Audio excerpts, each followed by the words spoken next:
Pareciera que esta cuarta ola feminista, como la venimos llamando, está creciendo con una preocupación central o con una demanda central que tiene que ver con eso que hemos llamado derechos personalísimos. Sin embargo, vos también has remarcado en otras oportunidades que justamente los derechos individuales parecen provenir o ser utilizados más bien también retóricamente como una reivindicación más bien de las usinas políticas conservadoras.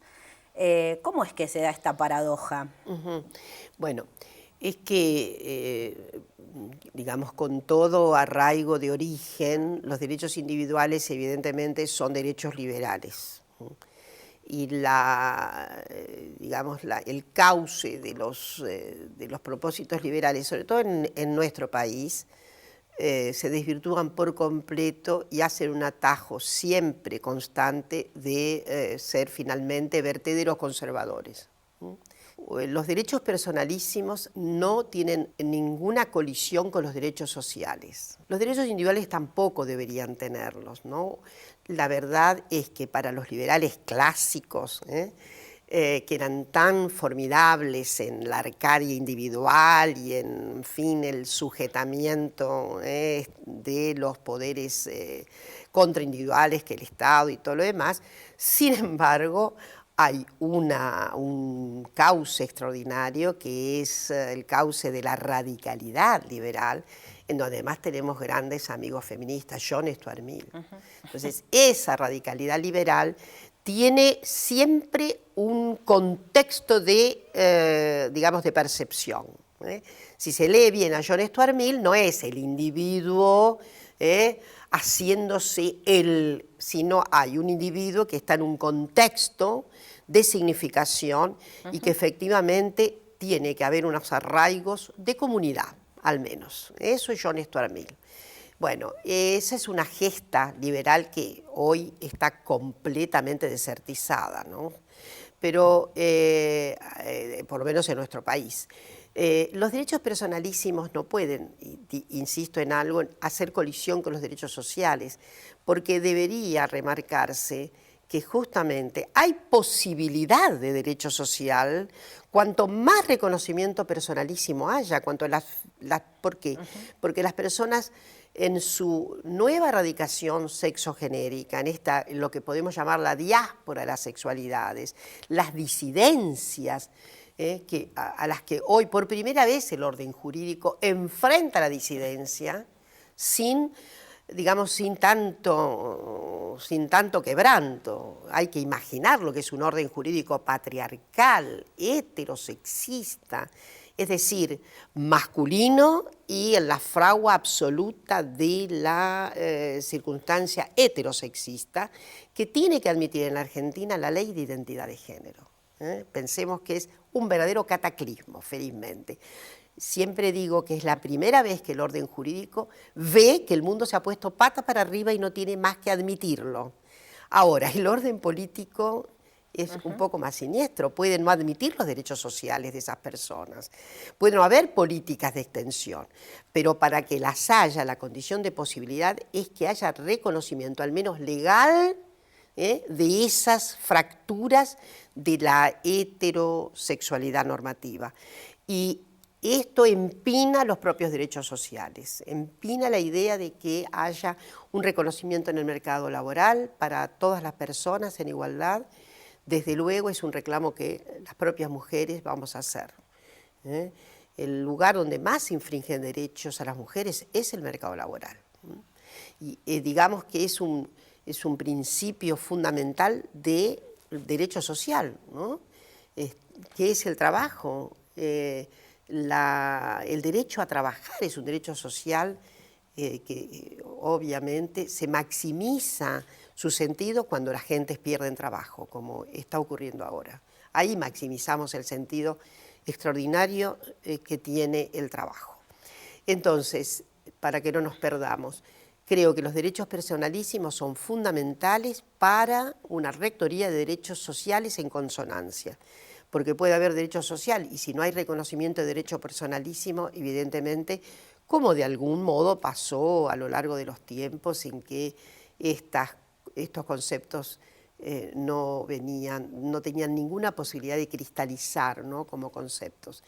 Entonces yo creo que los derechos personalísimos efectivamente son los protoindicadores de que tiene que haber políticas sociales y derechos sociales en consonancia. Porque, por ejemplo, en las últimas décadas, si miramos Latinoamérica, en los gobiernos de Hugo Chávez, de Cristina Kirchner, vemos esa profundización y ampliación de derechos personalísimos.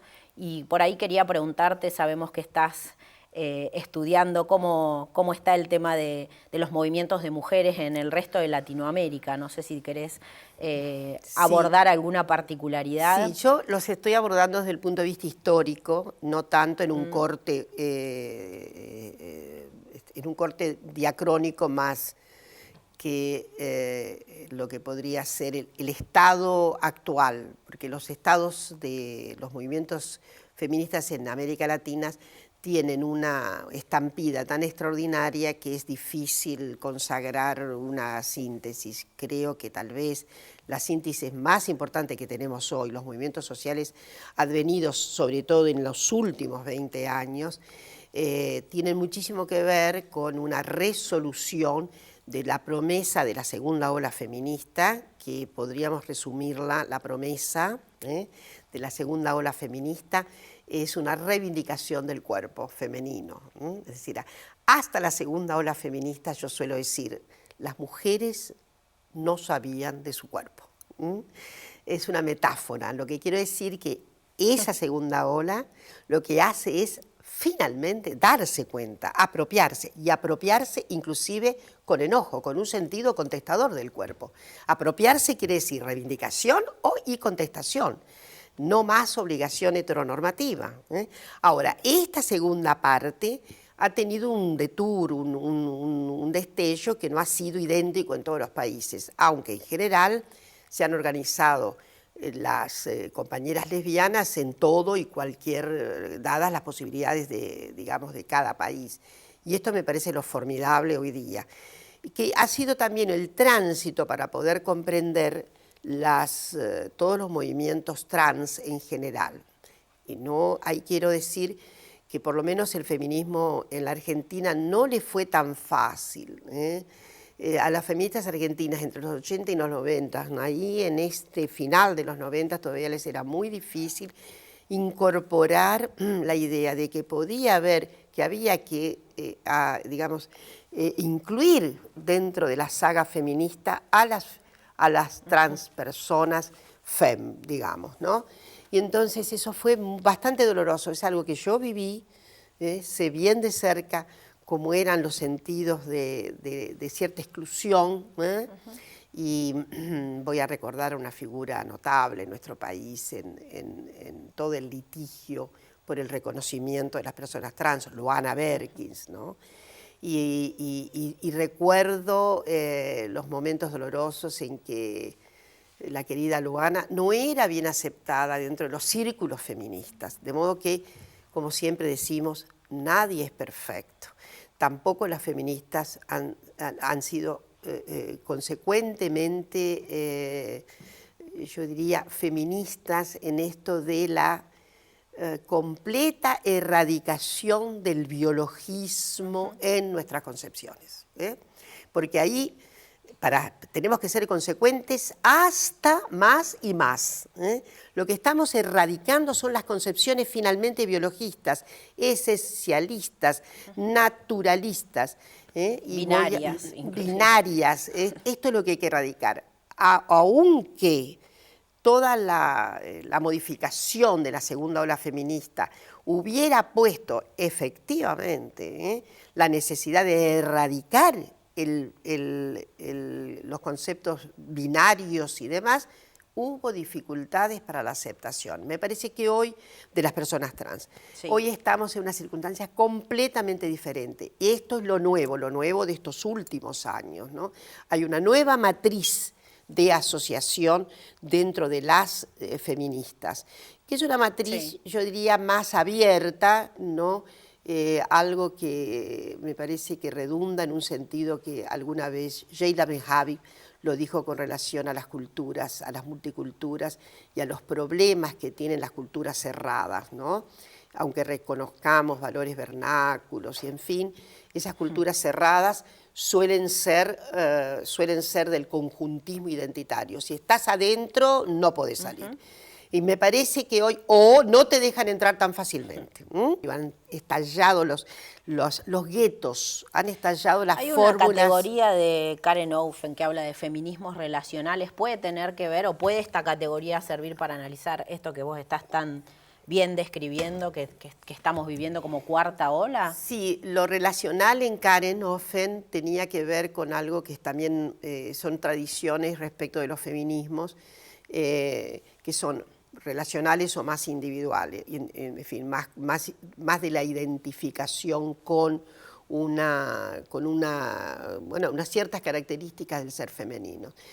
Nosotros en nuestro país fuimos relacionales, que quiere decir, los feminismos relacionales tienen un desborde hacia los otros sujetados, no solo hacia las sujetadas, tienen un desborde empático, ¿cómo decirlo?, más hacia un movimiento más a la izquierda, si quieres, o se consagra más con lo que serían las ideologías del socialismo, que